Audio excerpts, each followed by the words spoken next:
สวัสดีครับเพื่อนๆพี่ๆน้องๆที่มาติดตามช่องลุงโจ้เจอร์นี่กันรายการนี้ลุงโจ้จะมาเล่าเรื่องหลอนๆจากประสบการณ์จริงหรือจากประสบการณ์ของพรรคพวกเพื่อนฝูงที่ได้ประสบเรื่องหลอนๆมาในรายการลุงโจ้เล่าเรื่องหลอนก็จะเล่ากันให้ฟังลองฟังกันดูนะครับ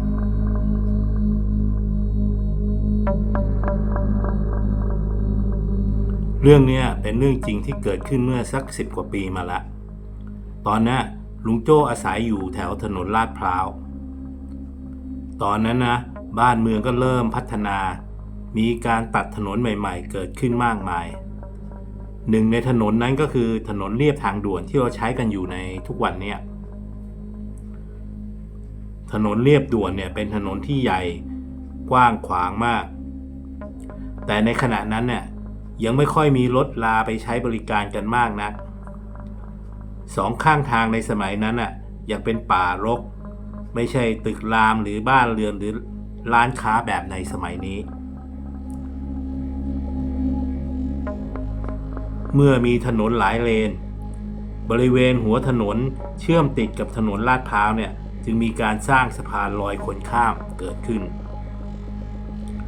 แต่สะพานลอยคนข้ามนั้นก็ไม่ค่อยมีผู้ใช้บริการกันมากนักเนื่องจากถนนยังโล่งรถก็ไม่ค่อยมีวิ่งผู้คนจึงมัก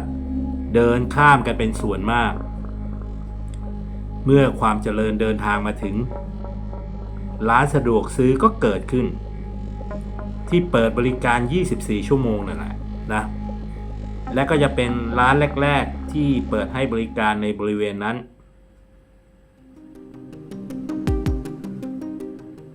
น้องเดือน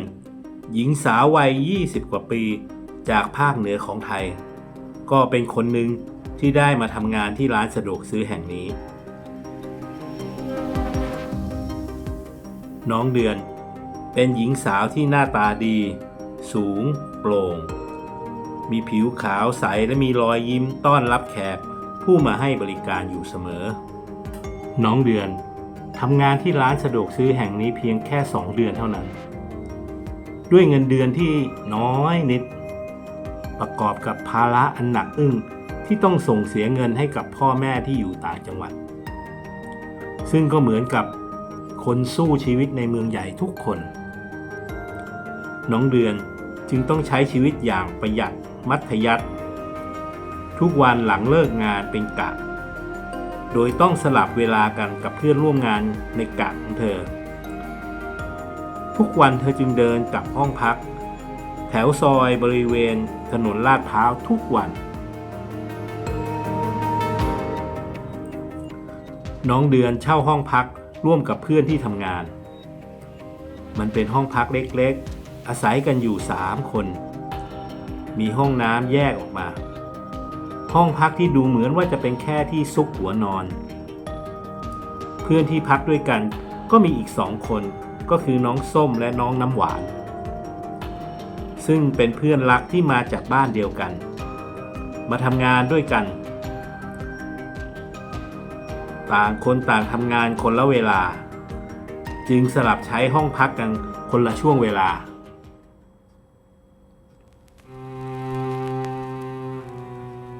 แล้วค่ำคืนมหาวิบัติก็เดินทางมาถึง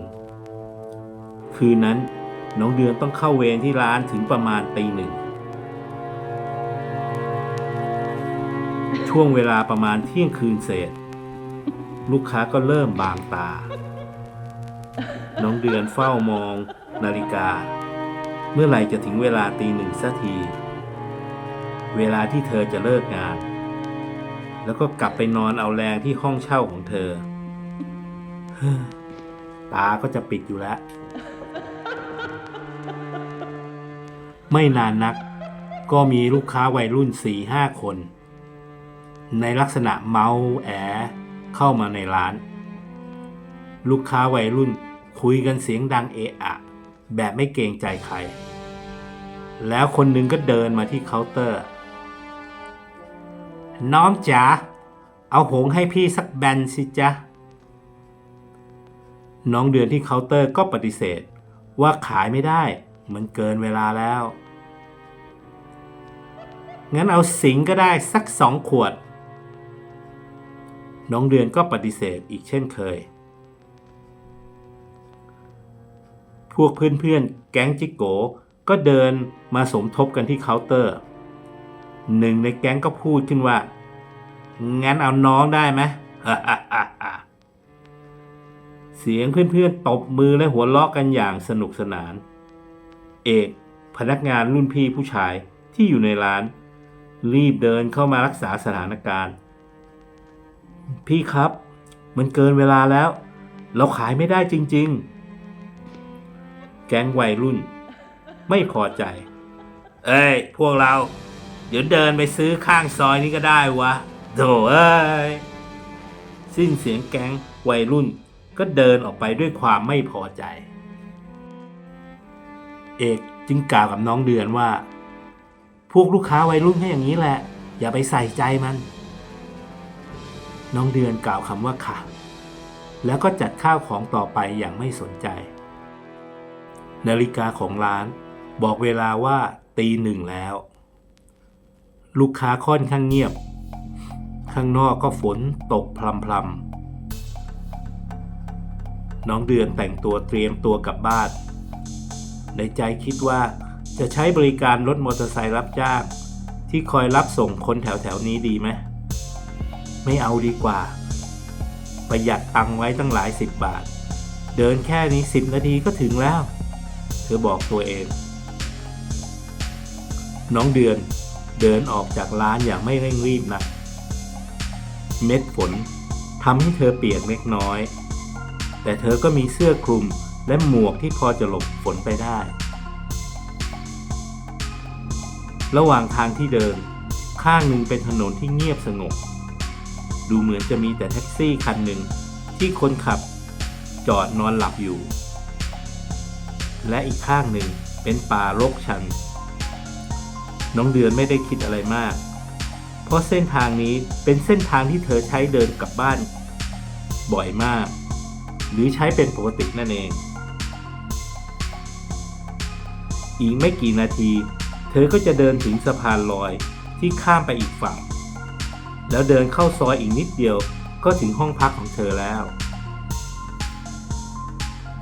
ฝีเท้าของเธอเหยียบย่ำไปที่พื้นเปียกแฉะ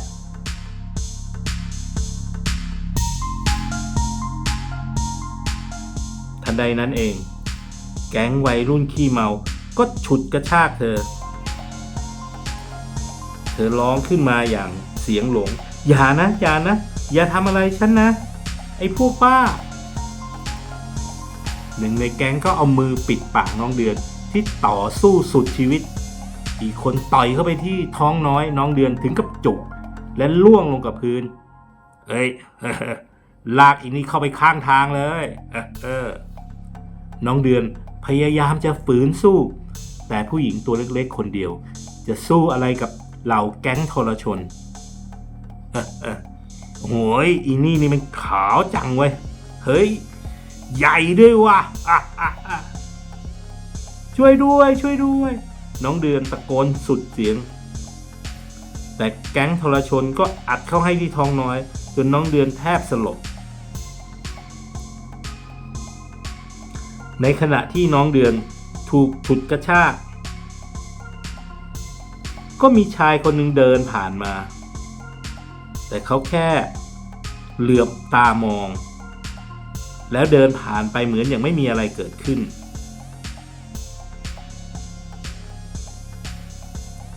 คนขับแท็กซี่ได้ยินเสียงร้องตื่นงัวเงียขึ้นมาเขาขยี้ตาแล้วก็เห็นว่าแก๊งทรชนกำลังลากเด็กผู้หญิงไปรุมโทรมแต่อนิจจาชีวิตปากกัดตีนถีบของคนในเมืองใหญ่ไม่อยากรับรู้เรื่องหรือไปเกี่ยวข้องกับเรื่องของคนอื่นแท็กซี่รีบสตาร์ทรถแล้วก็ขับออกไปจากที่เกิดเหตุอย่างไม่สนใจ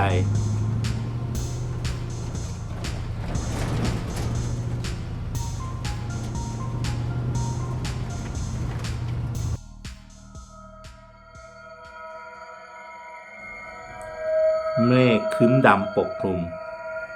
ฝนยังโปรยเบาๆอนิจจาน้องเดือนเด็กสาวผู้น่าสงสารกลายเป็นเหยื่อของกลุ่มทรชนที่ผัดกันข่มขืนเธอเหมือนกับสัตว์ป่าที่อดอยากตะคุบเหยื่อและกัดกินอย่างตะกุมตะกรามเวลาผ่านไปสัตว์ป่าเหล่านั้นก็เสร็จภารกิจกับน้องเดือนต่างเดินไปขึ้นมอเตอร์ไซค์ที่จอดซ่อนไว้ข้างป่าขับรถออกไปอย่างไม่ใยดี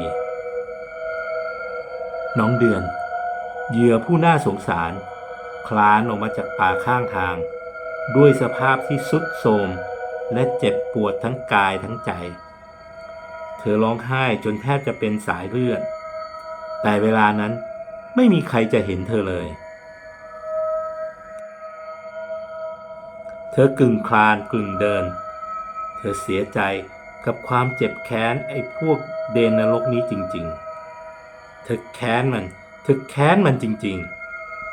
ๆเธอพาร่างกายของเธอมาถึงตีนสะพานลอยคนข้ามกัดฟันอดทนเธอคลานขึ้นไปบันไดแต่ละขั้นทีละขั้นเธอเครียดแค้นเหล่าเดนมนุษย์และเธอไม่รู้ว่าจะทำอะไรต่อไปเธอคลานขึ้นมาถึงบนสะพานสภาวะร่างกายและสภาวะจิตใจบอบช้ำอย่างแสนสาหัสเธอพยุงกายขึ้นมายืนบนสะพานลอยไม่มีรถวิ่งผ่านสักคันทุกอย่างมืดหมดมีเพียงแสงจากโคมไฟบนสะพานลอยที่ส่องให้เห็นหน้าเธอที่กลบด้วยเลือดและน้ำตาโชคชะตากำหนดมาหรืออย่างไรมีเชือกเส้นเล็กๆที่ดูเหมือนจะเป็นเชือกที่ผูกถังปูนหล่นอยู่เส้นหนึ่ง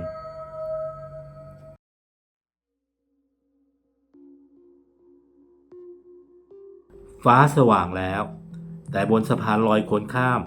กลับคลาคล่ำไปด้วยไทยมุงตำรวจต้องกันผู้เกี่ยวข้องออกจากพื้นที่เสียงตำรวจสั่งวอและเสียงรถพร้อมคนพูดคุยกันอย่างคลาคล่ำอนิจจาน้องเดือนสาวน้อยผู้น่าสงสารเธอตัดสินใจผูกคอตายบนสะพานลอยคนข้ามอย่างน่าเวทนาน้องส้มและน้องน้ำหวานเพื่อนรักของน้องเดือนยืนร้องไห้ใต้สะพานลอยในขณะที่เอกให้การกับตำรวจซึ่งเอกคิดว่าอาจจะเป็นพวกแก๊งวัยรุ่นที่เข้ามาลวนลามน้องเดือนที่ร้านตำรวจจึงขอรายละเอียดและจะไปขอดูกล้องวงจรปิด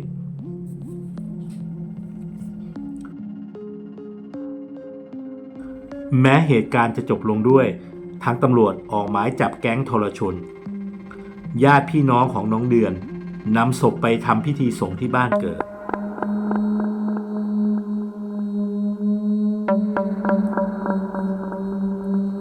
แต่เหตุการณ์มันยังไม่จบคนที่ใช้สะพานลอยเดินข้ามไปมามักจะเห็นหญิงสาวยืนร้องไห้อยู่บนสะพานลอยคนขับรถผ่านสะพานลอยก็จะเห็นหญิงสาวยืนร้องไห้บนราวสะพานลอยเช่นกันทำเอาคนที่ต้องเดินข้ามสะพานลอยคนที่สัญจรไปมายามค่ำคืนขนหัวลุกไปตามๆกันชายคนที่เคยเห็นน้องเดือนถูกทำร้าย